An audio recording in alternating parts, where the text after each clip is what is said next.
Let me ask you something. When was the last time you lived even a single moment without worry? Not pretending, not laughing just to hide the pain, but truly feeling light, present, and free. Most of us are always waiting for things to be perfect before we allow ourselves to feel joy. But that perfect moment never comes. Buddhism teaches us that peace isn't found in the future. It's found when we stop running, stop controlling, and return to what's real. If you're tired of living in your head, if you're ready to stop worrying and start feeling truly alive again, then these 7 lessons may be the reminder your soul has been waiting for. 1. The present moment is the only safe place you'll ever have. One of the deepest truths in Buddhism is that real peace, real freedom, can only be found in the present moment. That may sound simple, but when you truly understand it, it changes everything. The past is gone.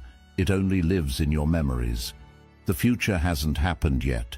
It only exists in your imagination. But worry doesn't care about that. It pulls you into a mental world filled with what-ifs and maybes. It creates worst-case scenarios, builds fears out of thin air, and convinces you that danger is always just around the corner. And because you keep thinking about those fears, your body and mind start to react as if they're real, even though you're completely safe right now. When you worry, you're not dealing with the actual moment you're in. You're living in a future that hasn't happened. You're suffering through events that exist only in your mind. That's how powerful thoughts can be. They can rob you of the peace that's already here. But the moment you bring your awareness back to what is truly happening, your breath going in and out, the feeling of your feet on the ground, the sounds around you, something shifts. Your nervous system begins to calm down. Your chest feels lighter, your thoughts slow, because the present moment is not just an idea, it's a place, a refuge. It's the only space where life is actually happening. Everything else is just noise. And here's the most important part. Worry cannot survive when you're truly present. It feeds on imagination. It dies in reality. When you are fully grounded in the now, there is no space for fear about what hasn't happened yet. The mind may still try to pull you back into worry. It may whisper, "What if tomorrow brings bad news?"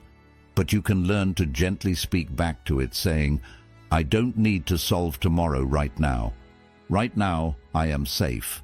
Right now, I am breathing, and that is enough." With practice, this return to the present becomes easier.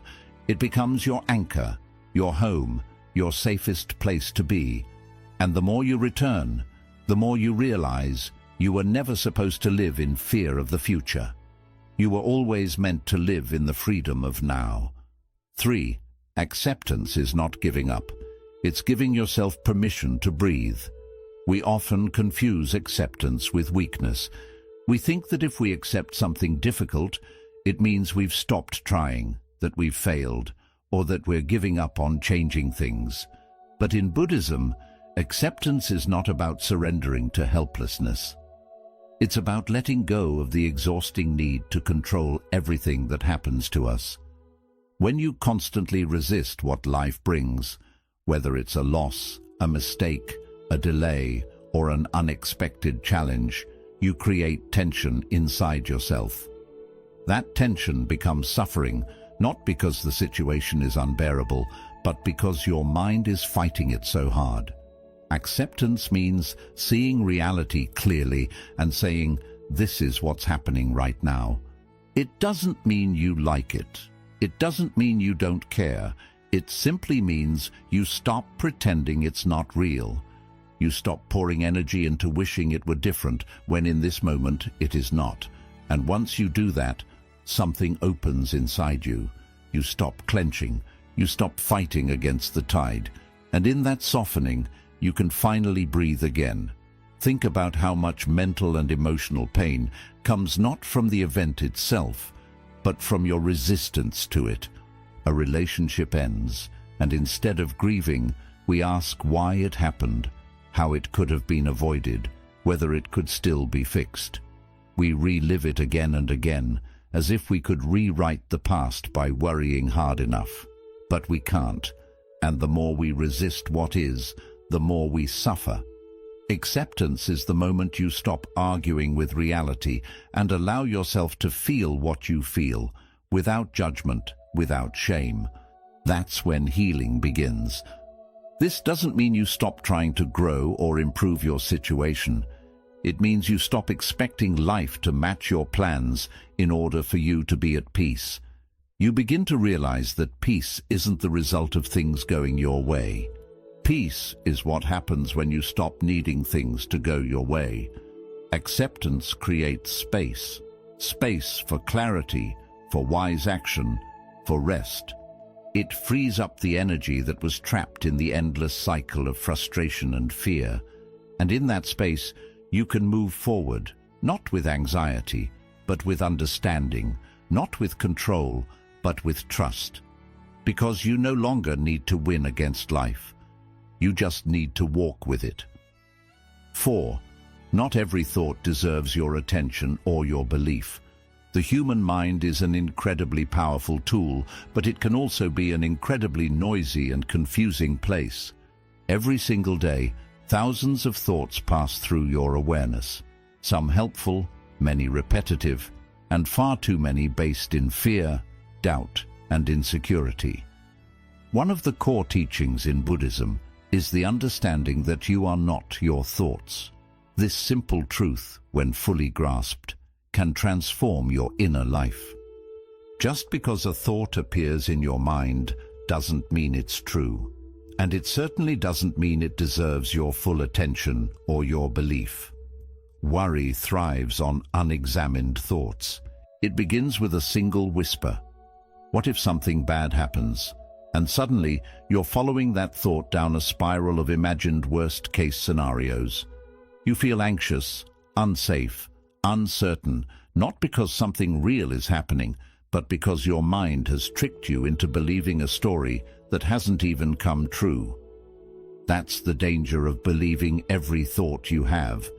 It can take you away from reality and into a place of fear, stress, and emotional exhaustion. But here's what Buddhism teaches us. The mind is like the sky, and your thoughts are like clouds. Some clouds are light and beautiful, others are dark and stormy. But none of them are permanent, and none of them define the sky. The sky remains untouched, even when storms pass through it. In the same way, your true self, your awareness, is much deeper and calmer than the thoughts that pass through it. When you begin to observe your thoughts instead of getting pulled into them, you develop what's known as mindfulness. You start to see thoughts for what they are, temporary mental events, not absolute truths.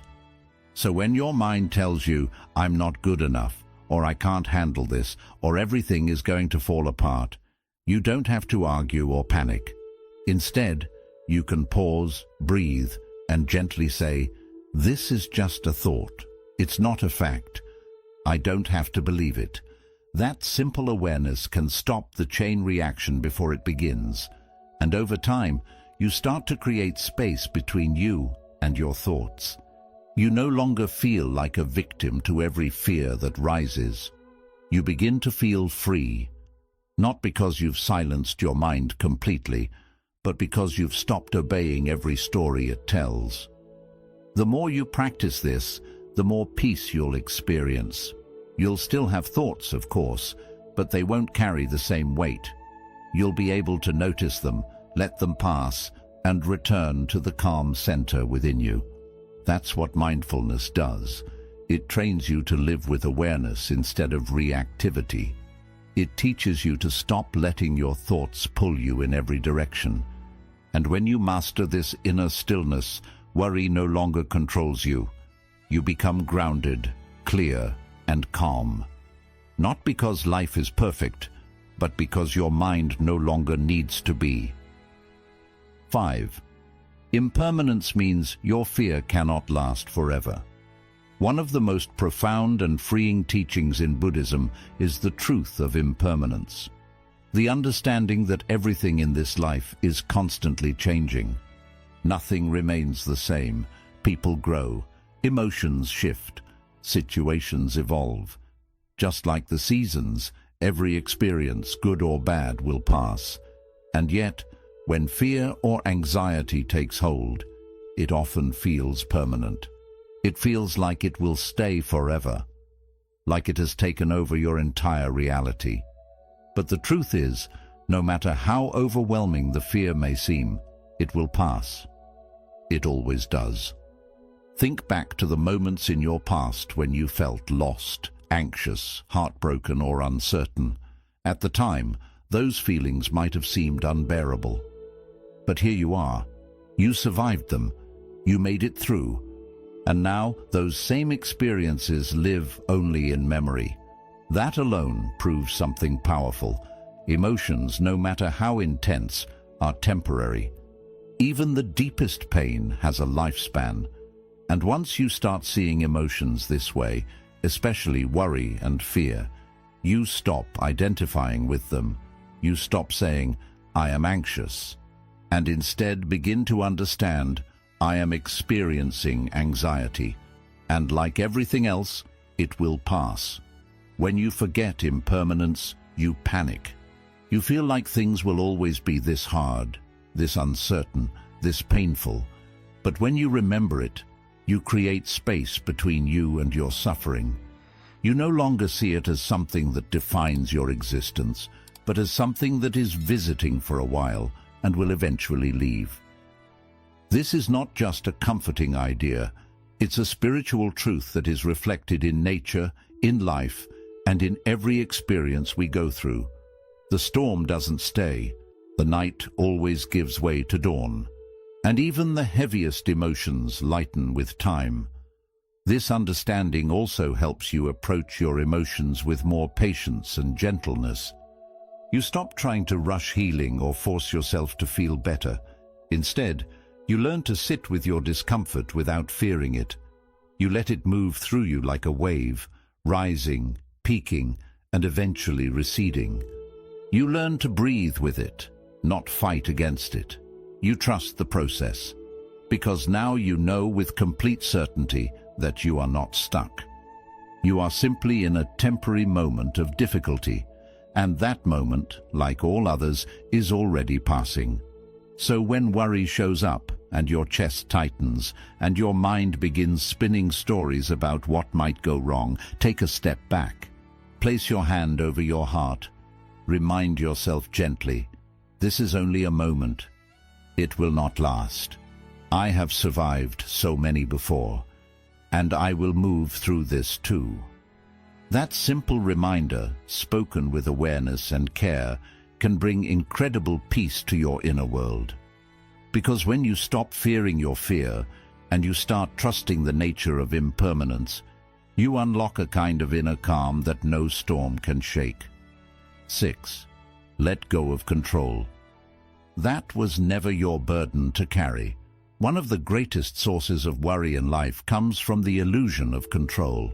The belief that if we think hard enough, plan far enough, or try long enough, we can make everything go exactly as we want. We tell ourselves that if we just stay alert, we can prevent bad things from happening, avoid pain, and keep everything and everyone in perfect order. But this belief, while understandable, is a heavy burden to carry. Because no matter how hard you try, there will always be things beyond your control. Other people's choices, unexpected events, shifting circumstances, and even your own emotions at times. Trying to control everything doesn't bring peace. It creates anxiety. It builds a life based on fear, not freedom. Buddhism teaches us a different way. It encourages us to act with intention and wisdom, but without clinging to the outcome. This means you do your best in every situation. You show up fully. You give your energy to what matters. You respond with mindfulness, but then you release the rest. You trust that the river of life will carry you where you need to go, even if the path looks different than you imagined. Letting go doesn't mean you stop caring. It means you stop suffering over what isn't yours to control. It's not weakness, it's maturity. It's strength of a different kind. The kind that comes from knowing that peace is more important than perfection. Think about how many nights you've stayed awake replaying conversations, stressing over decisions you can't undo, or fearing outcomes that haven't even happened. All that energy, all that tension, and yet nothing changed except your exhaustion. The truth is, the future is not something you can fully shape with worry. It's shaped by presence, action, and trust. And when you realize that, you can begin to release your grip. You can breathe again. You can walk more lightly through your life. Letting go of control also means surrendering the idea that you must be perfect in order for things to work out. It means accepting that mistakes will happen, plans will shift, and uncertainty is part of the journey. But instead of resisting that truth, you begin to make peace with it. You start trusting that life has its own intelligence, that there's a deeper order behind what appears to be chaos, and that trust becomes your anchor in times of change. You don't need to figure everything out right now. You don't need to have all the answers.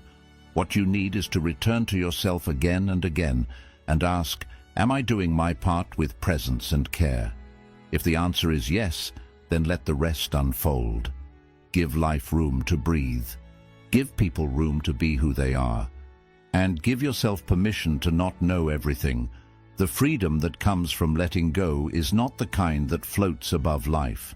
It's the kind that sinks deeper into it. It's the kind that allows you to show up with more love, more clarity, and more peace, because your energy is no longer wasted trying to control what was never yours to begin with. 7. Speak kindly to the voice inside you that worries. Most people carry an inner voice that constantly worries, questions, doubts, and prepares for the worst. It shows up in moments of silence, when you're alone with your thoughts, or when something uncertain appears on the horizon. It whispers things like, "Are you sure you can handle this?" Or, "What if everything falls apart?" This voice is not cruel by intention. It doesn't speak to hurt you. In fact, it believes it's protecting you. It tries to prepare you for possible danger, heartbreak, or disappointment.